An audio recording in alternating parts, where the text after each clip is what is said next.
Good afternoon. I'm Sheriff Kevin McMahill with the Las Vegas Metropolitan Police Department. With me today is the Special Agent in charge of the Las Vegas FBI Field Office, Christopher Delzato, and the Clark County Fire Chief, Billy Samuels. You'll hear from all three of us. I want to provide a more detailed update and walk you through how this investigation unfolded. Just a little over a week ago, LVMPD received limited information indicating that laboratory equipment and potentially hazardous materials were being stored at a residence in the northeast part of our town. As our investigation progressed, we determined that the home was owned by the same individual connected to a prior illegal biolab investigation in Reedley, California that occurred in 2023. The nature of that earlier investigation raised significant concern for what we might encounter in this new case. In Reedley, investigators reportedly discovered an illegal biolab containing materials possibly associated with a range of infectious diseases, including hepatitis, COVID, HIV, malaria, and other potentially dangerous pathogens. While it is unknown whether similar materials were present here at the Las Vegas residence, the possibility required us to proceed with extreme caution. Because of these concerns, LVMPD's counterterrorism section and our Armor Task Force, in partnership with the FBI, immediately initiated a joint investigation and began developing detailed operational plans to address this potential threat. Out of an abundance of caution, extensive preparations were made, resources were mobilized from across Clark County, the City of Las Vegas, as well as our other state and federal partners, to include some from outside of our region, to ensure that this operation could be conducted safely. The main suspect in this case, who you're going to see a photograph on the screen next to me here in just a second, is the owner of the house on Sugar Springs Drive. He's already in federal custody on charges related to the investigation of the biolab in Reedley, California in 2023. I'm sorry. So that's not the main suspect. That's the main suspect in the California case. The primary suspect we arrested, however, is Mr. Ari Solomon. He's 55 years old, and his initial charge was a charge of disposing and discharging hazardous waste. Solomon is believed to be the property manager for both houses on Sugar Springs and Temple View. As previously briefed, the first phase of this operation began early Saturday morning. You're going to start to see a number of images from this as I talk. At approximately 5:51, our LVMPD SWAT team served a search warrant at the residence on Sugar Springs Drive. There were 3 individuals inside of that home. Each had independently rented a room from the property owner. They were safely removed from the residence, and at this time, they are not involved in this investigation. Based on the information we received, investigators believe that the locked garage was the primary location of the potential biological and hazardous materials. The search warrant was authored by LVMPD's counterterrorism section, and our multi-agency teams began preparing to deploy to the scene. To safely manage the risk, a layered use of technology, as you see here to my left, was employed throughout this operation. LVMPD police drones were deployed from the onset, providing a real-time aerial and situational awareness as SWAT secured the residence. Drone feeds were monitored remotely, allowing commanders to assess conditions, adjust tactics, and limit officer exposure in real time. We also employed our robot dog. Before we entered the room, the tactical robot was deployed to clear the interior and conduct initial air sampling. The robot can open doors, navigate stairs, and transmit video in real time, allowing officers to assess the conditions before entering a dangerous environment. Once this residence was cleared, LVMPD's Armor team entered the scene. Armor, for those of you that don't know, is our all-hazard regional multi-agency operations and response unit. They do all of the gamut of the CBRNE. Wearing protective equipment, including respirators, the team drilled a small access point into the interior door leading to the garage and inserted a probe to assess air quality. A pinhole camera was also deployed, transmitting live video to the command post and to our Fusion Watch Operations Center here at headquarters. Almost immediately, investigators observed multiple refrigerators, a freezer, and other laboratory-type equipment, along with numerous bottles and jugs containing unknown liquid substances. These items, importantly, were consistent in appearance to the items found and described in the Reedley, California lab investigation. After initial assessments were completed, the Armor Team escorted FBI scientists and specialized evidence collection team into the garage. Investigators observed one refrigerator that was still opening and wrapped in the household plastic wrap, along with the freezer that was plugged in and running. You'll see some of that in that video. When the refrigerator and freezer were opened, our investigators identified a significant volume of material, including various vials and storage containers with liquids of different colors and compositions. Additional containers were located throughout the garage, along with laboratory equipment and other specialized items. The scene presented a high level of complexity with materials that had not been identified, that have not been yet identified, and still require careful assessment.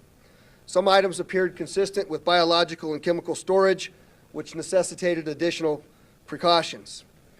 The operation required multiple carefully controlled entries into potentially contaminated areas, and each entry involved strict safety protocols and extensive decontamination procedures for personnel. And we also have to decontaminate all of the equipment each time it comes out and goes back in. As a result, the operation was conducted in a slow, methodical manner. To maximize safety and visibility, large-scale evidence collection was prioritized during daylight hours on Sunday, while additional investigative work and coordination continued overnight. Evidence collection was completed at approximately 6:30 p.m. on Sunday. At the same time, the collected items were transported to a Southern Nevada Health District facility for temporary temperature-controlled storage. The final phase of the operation began focusing on the remediation of the target location. A professional remediation team was contacted to conduct that work, which we completed at approximately 2:30 this morning. Following remediation, final site checks were conducted, all of our units were demobilized, and the scene was cleared.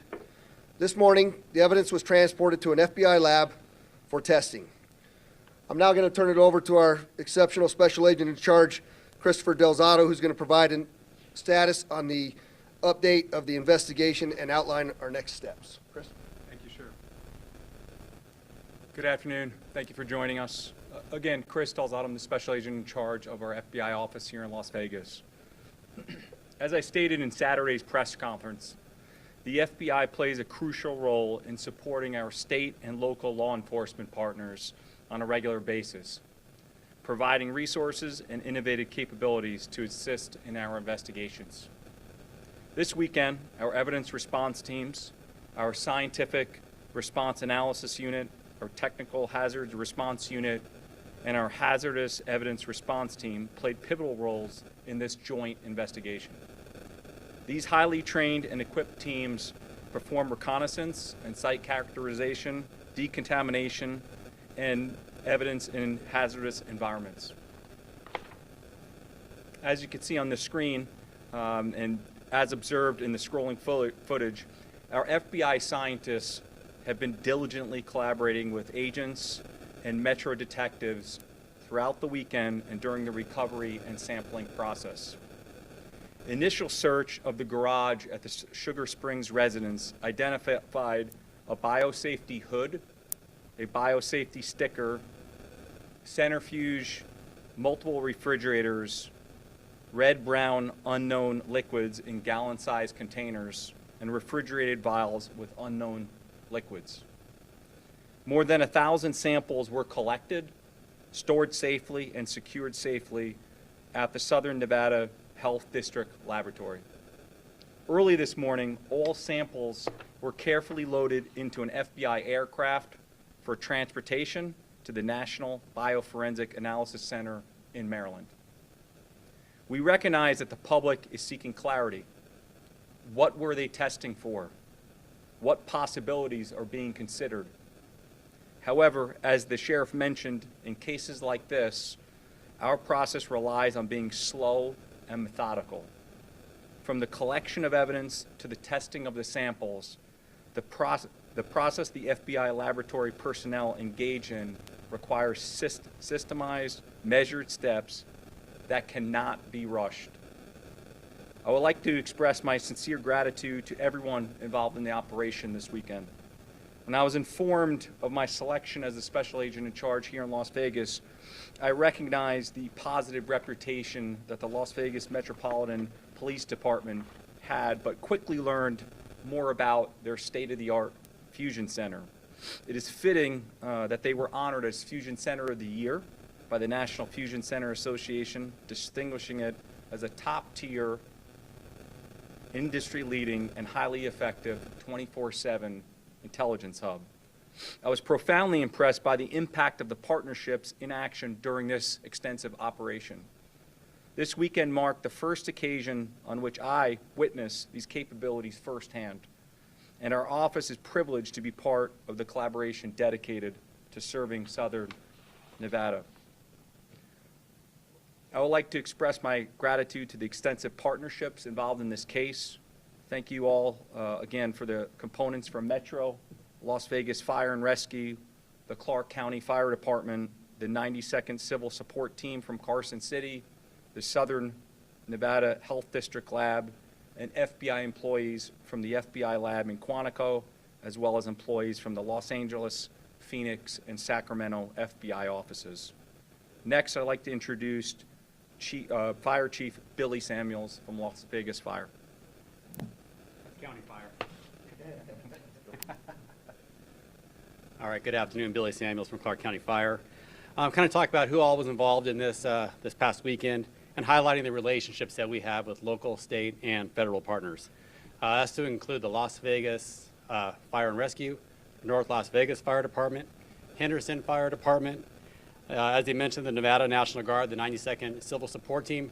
They're responsible for that CBRN, that chemical, biological, radiation, and nuclear investigations. The 9th CST from Southern California assisted. Obviously, Las Vegas Metropolitan Police Department did an amazing, had an amazing role. FBI, SNCTC, and the Fusion Center, as they mentioned, what an amazing collaboration that they have there. Brett Compston, the Division of Emergency Management Chief for the Nevada Homeland Security, the District Attorney's Office from Clark County, and the United States Attorney's Office. Emphasis needs to be placed upon the continued partnership that we have, not just for this incident, but everything this Valley experiences is done in collaboration with our partners. Whether it's a planned event or natural or man-made disaster, the dedication from each agency continues to impress me. The greatest word that I can think of is trust. Now I want to talk about the decontamination process that you're seeing right there.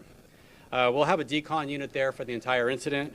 It's there for decontaminating those that are working and ensuring their ensembles are removed and packaged properly. This also consists of the rehabilitation and medical standby for those working. This ensures we are not having any cross-contamination from the inside of the scene to the responder to the rest of the people in the warm and cold zones. All this costs a lot of money, as you can imagine. And while local agencies fund some programs, it is a large financial responsibility that is where the federal government assists. A large grant program within the federal government called the Homeland Security Grant Program, and for us we work under the UASI, the Urban Area Security Initiative, where we get some of these funding. We're grateful for this opportunity that we received this, and over the last 5 years, here are some of the agencies in which the UASI funded that were actually integral in this response. That was from the Southern Nevada Counterterrorism Center. We were able to receive a little over $4 million for their efforts. LVMPD Armor, as Sheriff mentioned, has a little over $1 million. Southern Nevada Health District and their public health analysts that we have assigned to the Fusion Center, a little over $500,000. Las Vegas Fire and Rescue and their CBRN Hazmat Unit, that was $365,000. And the Clark County Fire Department for a total of $700,000. All those efforts were used this last weekend. It does take it's a team effort.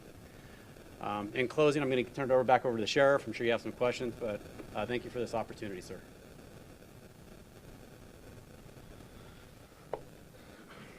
I just add a couple comments, and as Chief Samuels mentioned, the cooperation amongst our first responder community here in Southern Nevada is truly exceptional. We've done this over and over and over again. This operation is not possible without that coordination and the professionalism of all of those partners, working seamlessly towards a common goal.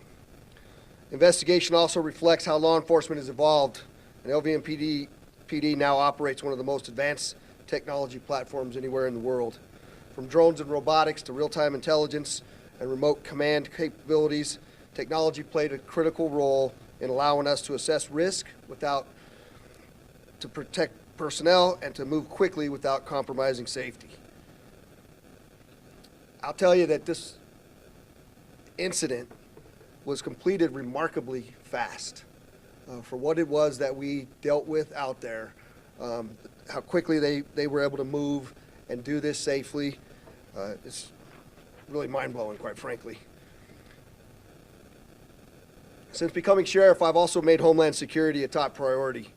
We have some of the best counterterrorism hazmat units in the country, and we do not take shortcuts when it comes to protecting our community.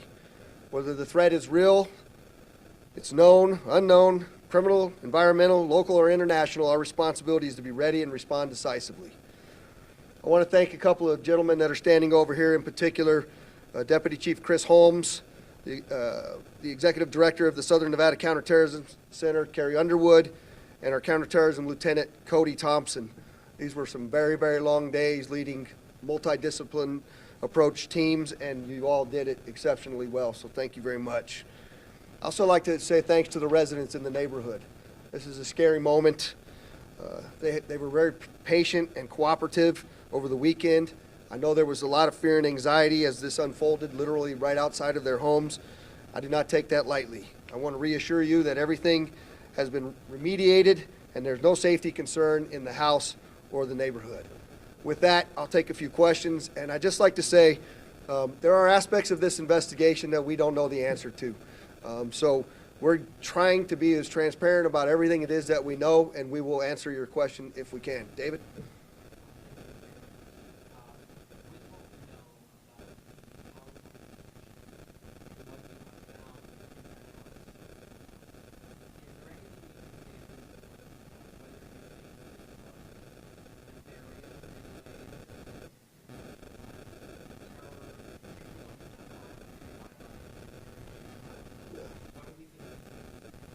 So the question is what do we think these people were doing with those substances in the house?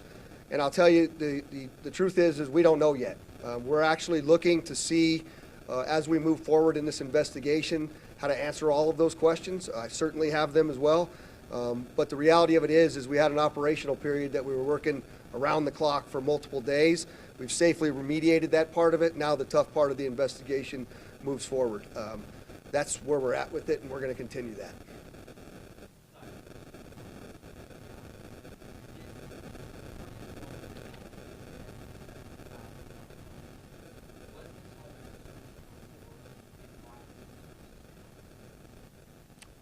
Was it ever searched before? I don't know that I could comment on that, or I have knowledge of that. It was searched over the weekend because of intelligence gathered and other means of corroboration of that intelligence. That's why, in partnership with Las Vegas Metro, we executed state search warrants to ensure even an allegation of biohazardous material, right? You're talking about serious allegation, so you don't want to risk, whether it's true or not, something like that being contained in a neighborhood. So I think we took our time, we accumulated the right resources, the real subject matter experts, biologists and whatnot, to properly conduct an analysis of what was in that garage. And there's a lot of things that we recovered in that garage that we safely packaged and sent to the lab. We don't know what they are yet. We'll let the subject matter experts do their analysis, which will take some time, and then we'll report back on what those results are. Sir?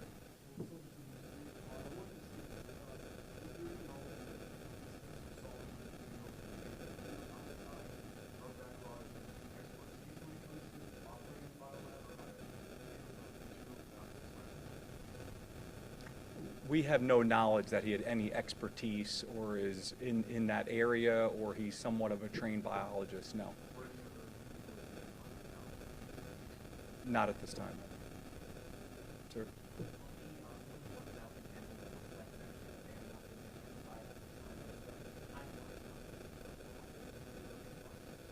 Yeah, I anticipated that question. Again, this is a methodical process that has to follow a lot of lab procedure and protocol. I'm not a trained biologist. The sheriff isn't a trained biologist. So we'll let the lab technicians and the SMEs do whatever they need to do, and they'll report it. And when we have something, we'll certainly report that back.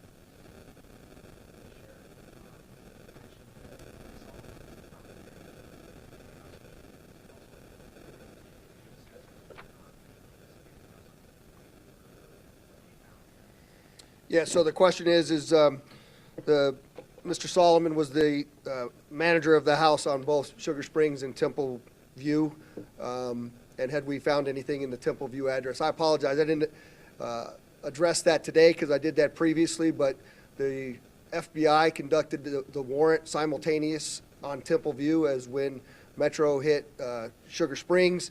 There were a number of people inside of that residence. We have zero connection between the two addresses as far as this investigation goes. Go ahead.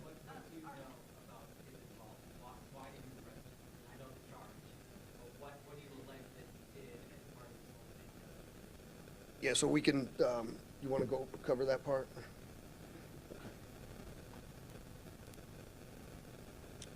First off, he's arrested on state charges. Mr. Solomon, he is the property manager for both the locations that we searched this weekend.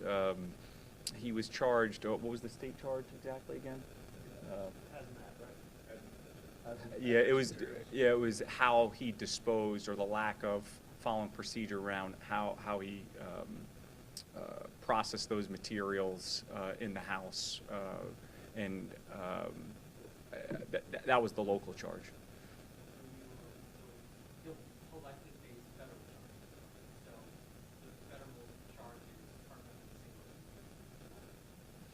We're not ready to talk about federal charges. I think the focus of this weekend was the health and well-being of the community, focusing on processing the evidence. I think the investigation, as the sheriff alluded to, will hopefully illuminate some of those answers. But again, the focus of this 48-hour period was systematically breaking down that house, processing what was in there, and getting the test results. Obviously, the investigation is just starting now. So. Go ahead. My question, I'm not sure actually which one of y'all is better to address, but are there concerns to look for other houses or properties in the valley that could also be involved in this? And if someone happens to think that their neighbor or somebody is involved in it, would it be best for them to contact Metro, call 911, contact the FBI? Yeah, the question is, says there's other residences or businesses that are concerning or connected with this individual. I can tell you that there are a number of locations that we thought could potentially be associated with Mr. Solomon, and we've ruled all of those out as being connected to this particular investigation.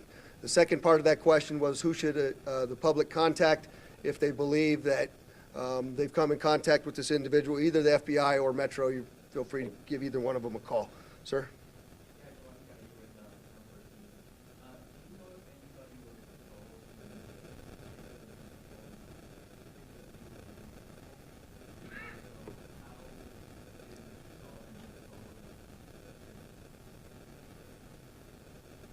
So the question is there any exposure to anybody that was in the home, to include our first responders? The answer to that is no.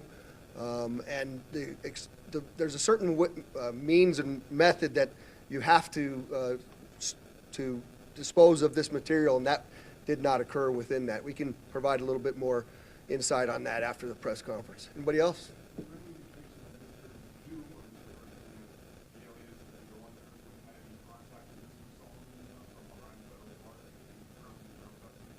Yeah, we're not prepared to answer whether there's any connections between that case and our case at this point, but I can promise you that is one of the areas that we are looking at.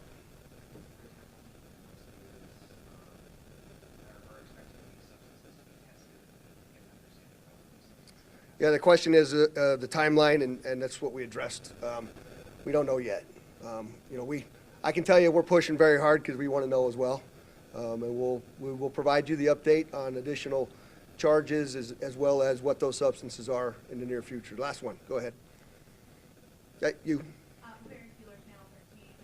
Just to reiterate to people who have been asking lots of questions on our social media development unfolding, there was not and there is not any danger in the air quality or even the water supply in that area. So the question is there any danger in the air quality or the water supply? We did all of that testing and there's zero threat to the public. It was contained within that garage, and we'll provide you some updates as we get them. Thank you.